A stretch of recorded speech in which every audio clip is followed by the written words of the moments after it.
নমস্কার বন্ধুরা, সকলে কেমন আছো? আশা করি সকলে ভালো আছো। আজ মহাশিবরাত্রি ব্রতের দিন। আমরা আজ এসেছি জগপাড়া গ্রামের চকের মাঠে বাবা লোকনাথ ব্রহ্মচারী মন্দিরে।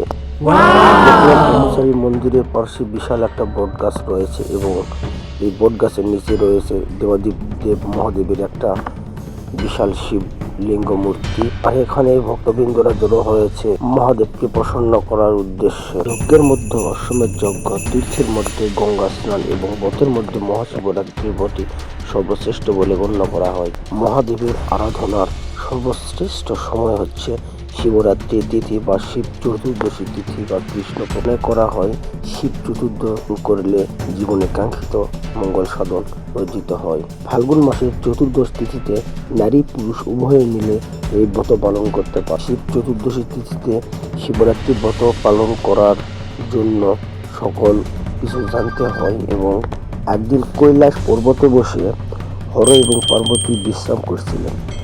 এমন সময় দেবী প্রভুকে বললেন, প্রভু, কাম ও মোক্ষ লাভের জন্য কি ব্রত পালন করলে আপনাকে সন্তুষ্ট করা যায়? মহাদেব বললেন, শোনো পার্বতী, ফাল্গুন মাসের কৃষ্ণপক্ষে চতুর্দশ তিথির অন্ধকার রাত্রিকে শিবরাত্রি বলা হয়। সেদিন যারা উপোস করে থাকে আমি তাদের উপর অত্যন্ত খুশি বা তুষ্ট হই এবং এই ব্রতের গুণেই গণেশ সপ্তদ্বীপের অধীশ্বর হয়েছিলেন। মহাদেব আবারও পার্বতীকে এই তিথির মাহাত্ম্য বললেন। পূর্ণতীর্থ কাশীনগরে এক শিকারী বাস করতেন এবং শিকার বনের পশুপক্ষী বধ করাই ছিল তার কাজ।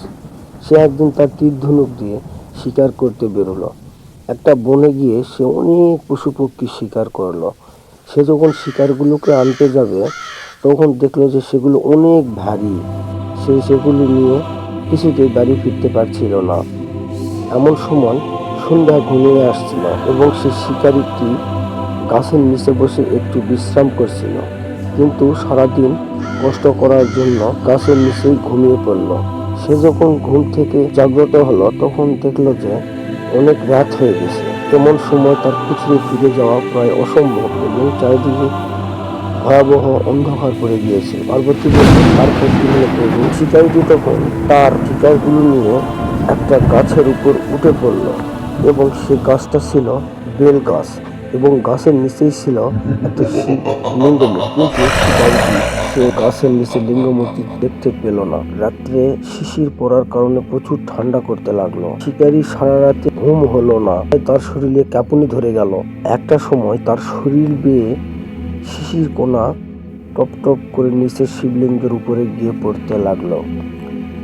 যে গাছে শিকারীটি উঠেছিল সে গাছটা ছিল মূলত একটা বেল গাছ এবং সারা রাত জেগে থাকলো এবং তার গা বেয়ে যে শিশির কোনা পড়লো শিবলিঙ্গের উপরে, শিব এতে অত্যন্ত খুশি এবং তুষ্ট হলো। শিকারীটি পেল ফলের ফল, মহাফল। তারপর সকাল হয়ে গেল এবং শিকারীটি তার কুটিরে ফিরে এলো।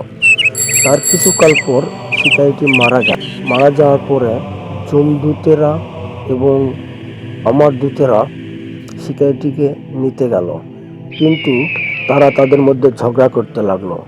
তারপরে কিছুক্ষণ পরে যমদূতেরা আমার দূতদের পরাজিত করে আমার কাছে শিকারীকে নিয়ে আসলো। তারপর আমার কথা শুনে যমদূত অত্যন্ত খুশি হয়ে চলে গেল এবং শিকারীকে আমার কাছে রেখে সে যতই পাপ করুক না কেন শিবরাত্রি ব্রত পালনের কারণে তার দেবলোক এবং শিবলোক লাভ হলো।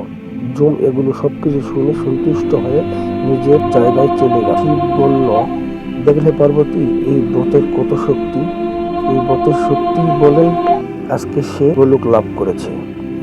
পার্বতী বলল, আচ্ছা প্রভু, তাহলে আপনার ব্রতের মাহাত্ম্য দেখ। এটাই হলো আমার ব্রতের মাহাত্ম্য। যদি কেউ পাপ করে, যদি কেউ অনেক অঘটন কুকর্ম সঠিকভাবে ব্রত পালন করতে পারে, অনেক পাপ এবং অনেক কর্ম তার মন থেকে চিরতরে মুছে যায় এবং এটা হচ্ছে এই শিব চতুর্দশীর ব্রতের মাহাত্ম্য। তাহলে প্রভু, এই ব্রতের ফলাফল ধর্ম, অর্থ, কাম ও মোক্ষ, এই চারটি ফল লাভ হয় এই ব্রত পালন করলে। পার্বতী তখন মহাদেবকে প্রণাম করে বলল, আপনি শ্রেষ্ঠ প্রভু, আপনি শ্রেষ্ঠ। ধন্যবাদ বন্ধুরা ভিডিওটি শেষ পর্যন্ত দেখার জন্য। আশা আসলে আমাদের সনাতনীদের ব্রতের মধ্যে শ্রেষ্ঠ ব্রতই হচ্ছে শিবরাত্রি ব্রত, আর এটা আমাদের সকলেরই পালন করে।